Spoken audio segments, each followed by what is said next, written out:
Okay, so here is the video on all conditional constructions. So all the different sentences, the formulas for making conditional constructions in English.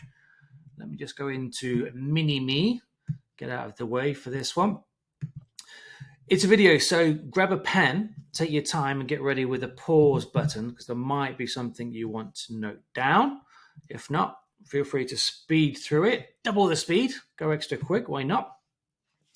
First question, how many conditional tenses are there? You think about that for a second. You're thinking at school, yeah, there was the second, right? Any more than that? Was there a third? Yeah, maybe. 4 is the answer, unless it's 5, of course. So it depends a little bit how you're counting. We are going to review 5 because there's something called the mixed as well, which is a fusion. Let's crack on. And in this video, I'm going to give you some examples, some Spanish translations, constructions, as in the formula, and then the usage and the time, as in what time you would be referring to with these tenses. All right. So the first one is the zero conditional. Yeah, the one that nobody's ever heard of. Let's have a look what that looks like. If you boil water, it evaporates. Donald Trump might deny it. Sounds too scientific. If people eat too much, they get fat. Definitely a true story. Blaming COVID for that. People die if they don't eat. Yeah, sad but true. And you get water if you mix hydrogen and oxygen. Very exciting, sexy examples. All right. What have these got in common? Think about that as well for a second. Oh no, construction first. Yeah, if plus present plus present. Not much to say. Obviously, you can invert the two clauses as well, moving the if, and that's a common trick in any exam preparation. Look out for that. Yeah, use. So you're talking about facts, true facts, as some strange Americans might say, scientific facts, data in a manual. So in your washing machine manual, if you don't know how to change something, you would look in that. If this button lights, do that, or go to the next page. Instructions, manual instructions, very, very similar. All right. Don't worry too much about this one, but think about it in the Spanish. Is this working? Yes. Okay. Si hierve agua, se evapora. Right. It means the same thing, right? But the construction is a little bit different in Spanish. In English, I'm saying if you, but I don't actually mean you. I mean you. I mean people in general. So that's why in Spanish you've got this impersonal pronoun, the se. It's generic. In English, you could say one, but it makes you sound like the queen or the king now. If one boils water, it evaporates. Yeah, not very natural at all. Nobody says it. So I don't mean you, I mean you. Same kind of thing for the translation here. It's very generic. La gente, not la gente, not Italian. Go to Spanish, etc. Not much to say. Let's move on. First conditional. All right, this one rings a bell from school. Let's begin with some examples. If it rains, I won't go to the park. The weatherman was wrong today. She'll be late if the train is delayed. Notice again the inversion of the two clauses. Be careful where you put your will. Do not repeat your will. And if and will do not go together. Again, reflect on that. She'll miss the bus if she doesn't leave soon. Story of my life. And if I see her, I'll tell her. Very basic examples. Very clear, I think, in the construction.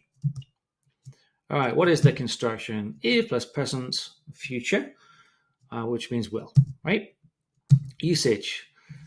Here it's a little bit different. Here we're talking about something that's very high probability or real situation. So that's going to be contrasted with the second conditional. Wait for it. So think about that. The high probability. Looking outside, Google told me today it was going to rain. Seems to have lied, but nevertheless, in Google we trust. It's going to rain later. I'm not going to go to the park. It's not realistic. You can also use will for prediction, so that could tie in as well. And the time thinking about now or in the future. Could be later this afternoon for the rain. Let's look at the translations. Llueve, no iré al parque. Iré is future, right? Okay.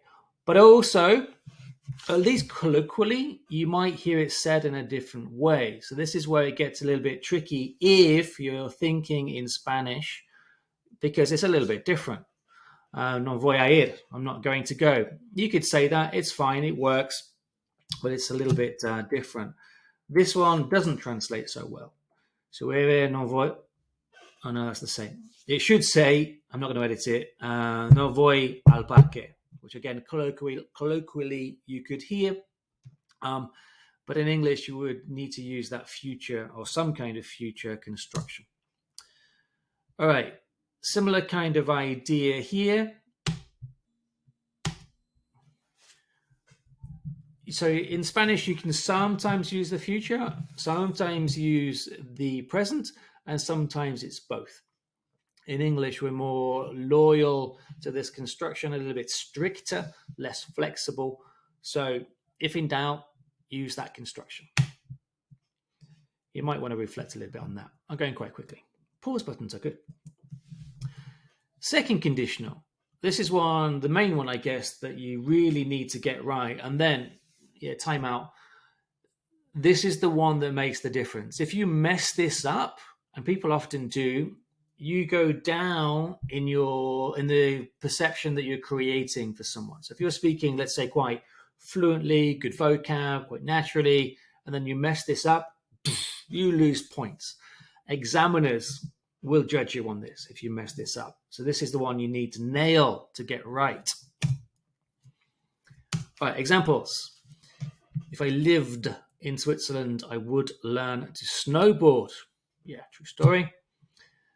Notice the contractions. If I lived in Switzerland, I'd learn to snowboard. So if you've learned through listening, you've learned through the streets, so to speak, you're probably hearing that, or you have that in your head, but you need to know it's there. You can hardly hear it. I'd learn.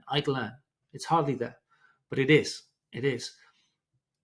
Don't trust native speakers as well. Sometimes native speakers make mistakes with this. All right. I wouldn't do that if I were you. Giving a warning to my children. Classic example. Again, I've inverted the two clauses. What do you notice about the verb to be there? I'll come back to that. If I had $1 for every time he said that, I'd be rich, he said, rolling his eyes. Again, contraction with the I'd. If I won the lottery, I would buy a house in Costa Brava. Definitely a true story, although maybe more the mountains, actually. I'm a mountains guy. All right, let's look at the constructions, and then I'm going to come back to some of this. So you've got if plus past simple plus conditional, which really means would. Okay, there are other options for that, which I'll briefly mention later, if I remember. Use or usage. Here we're talking about low probability. So remember in the first conditional, you had high, and now we're talking about low probability or hypothetical situations. What does that mean? If I lived in Switzerland, I don't live in Switzerland. So it's not the case. I'm speaking hypothetically.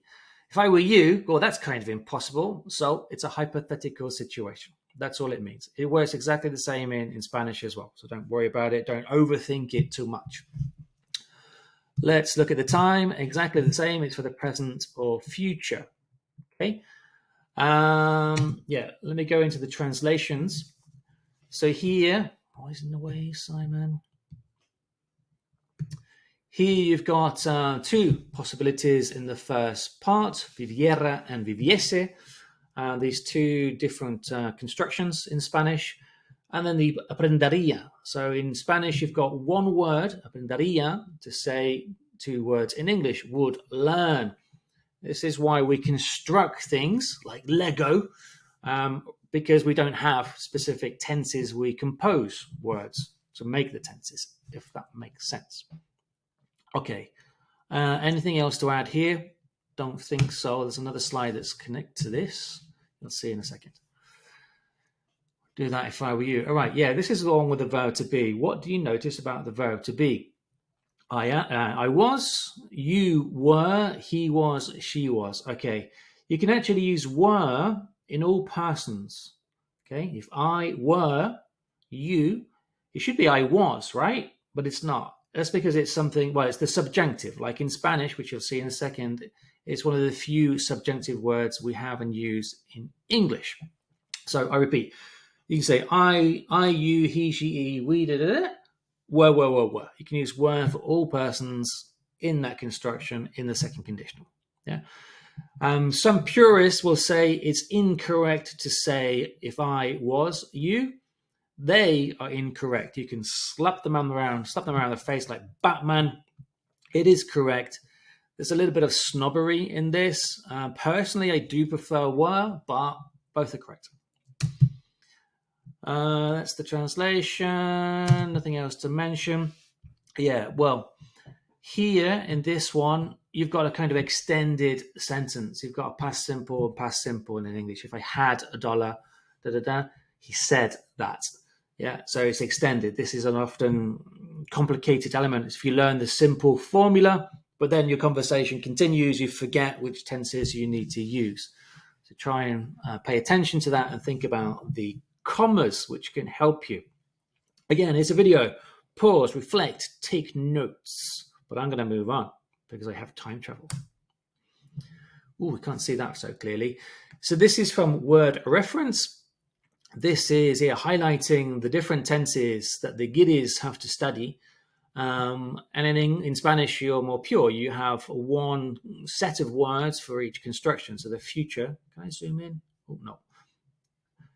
The future and the conditional are really similar in some cases, but they are different. So you might want to review your Spanish because it actually makes it easier to link those together. If you can make your Spanish and English connect, it's easier. You've got the subjuntivo imperfecto. Ugh, horrible. 2 options. In English, we just use the past simple. And people say that English is difficult. It ain't. All right, again, maybe go to Word Reference for this. You can use it. You can conjugate any verb, more or less, or your own favorite website. It's a bit hard to see on this one. Moving on to the third conditional. Again, don't forget the pause button. Formats. Beginning with the construction here. So if was past perfect, and then the conditional with the present perfect. What does that mean? It means if plus had, and then PP. What's PP? PP is the past participle. And then would and have plus PP, which is the past participle. Yeah, sounds like some strange code. We'll get an example in a second. This is different in its use. So its usage is hypothetical situations in the past, which is the same thing. All right, examples.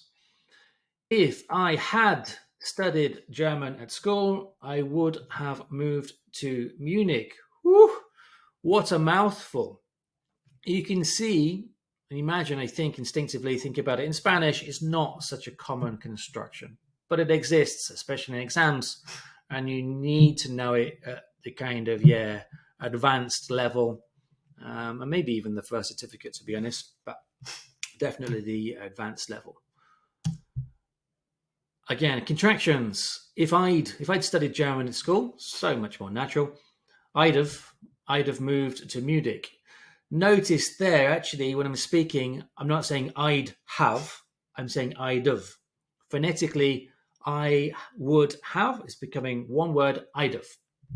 Another thing for you to think about, worry about, if you're learning through listening on the streets again or through Netflix and Friends, it can be a bit confusing. So you need to kind of decontract before you recontract, if you know what I mean. Okay, more examples.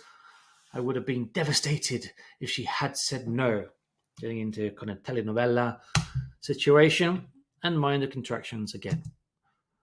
Okay, let's skip through that. Yeah, I really was in telenovela mode when I wrote that. Okay, these are the translations. Difficult in Spanish too. Don't be confused by the English.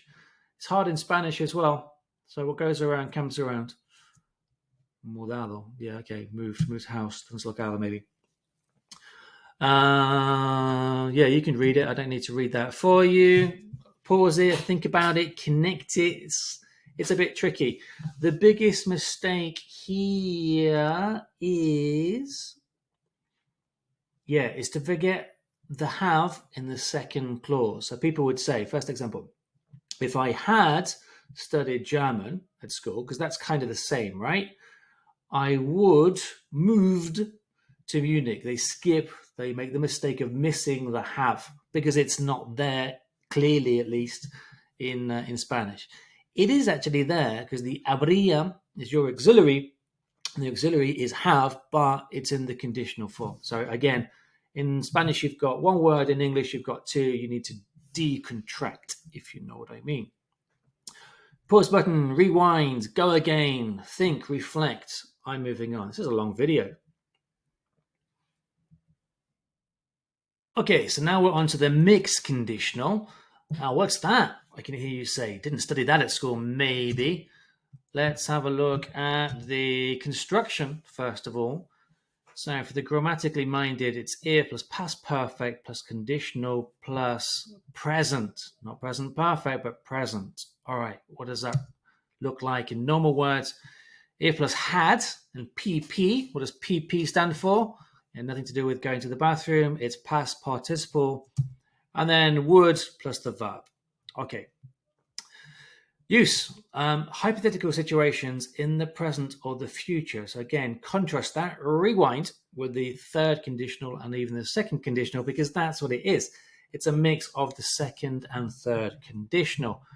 And the time you're talking about the present or the future. That should be obvious from the use. Examples. I had studied German at school. Notice how I'm using the same example. I would look for a job in Germany now. So I'm emphasizing now just to make it really clear with the time element. So something that didn't happen and something having an impact and effect now. So two different elements on the timeline. He would be rich now if he'd bought Bitcoins in 2009. I'm laughing because that's a true story. I met a guy in a plane and I didn't listen to him. But yeah, I did think he was crazy. I would be so rich now. If he were here now, may he rest in peace, he would be really proud to see you. True, sure that's true. Okay, little glitch in the matrix. Let's look at the Spanish now. Si hubiera estudiado alemán en el colegio, ahora buscaría trabajo en Alemania. Not true in my case, but lots of people probably think like that. It's where the money is. So yeah, emphasizing the mix in tenses. Next example, and next example. Again, take a minute, pause, reflect on that. What's the thing here? It's the mixing in the tenses. Be careful of the position of the clauses. I think the mixed conditional is actually very useful. It's more typical in communication. I was going to say spoken, but no, in communication in general, it's less typical to use the third conditional. Nothing else to add. Knowing it exists really helps you to clarify. Okay, honorable mention of could and should, also in the conditional world. I'm not going to go into this too much detail, just a couple of examples. He shouldn't drink so much alcohol if he wants to lose weight. Yeah, the battle is real. Not sure who they're talking about at all. I could get a better job if I could find more time to study. Yes, a common sentence. Translations. No debería beber tanto. All right, so you've got should or should not. In this case, debería. It translates perfectly, right? Yeah, not always. Spanish sometimes uses no debe beber. It's a bit stronger, maybe. Particularly in British, we'll be a bit softer, a bit more polite, a bit more of the Queen's, now the King's English, making these suggestions. That's the definition of using should for suggestions. Again, not going to go into it too much now. And then there's also could. I purposely did a double could. I could get a job if I could find more time. So you can see in contrast there in Spanish, podría versus pudiera or pudiese. So again, go back to your Spanish, learn a little bit from that, and you can do so with word reference, as I mentioned earlier. Remember, top tip, when you've got the two parts of the clauses, if and will do not go in the same clause. I vomit. There are some exceptions for this, but again, don't worry about that. Make sure you get the main stuff right. And it's the same thing for would. If and would in the same clause, more vomit. I recommend that you revisit your Spanish and Catalan. If you can make those a little bit stronger, it will help you. Make them stronger, you speak it perfectly, but just reconnect with the tenses, the grammar, be aware of the differences. And then if you want to get some exercise, some practice, I recommend this website. It's a very good website, in my opinion, perfectenglishgrammar.com. Not affiliated, but maybe I should be. Yeah, go and do the hard work. Go and put some effort into it. That's it. That was like 20-something minute video. Made in 3 parts. The things I do for you. Okay, until next time. Bye-bye.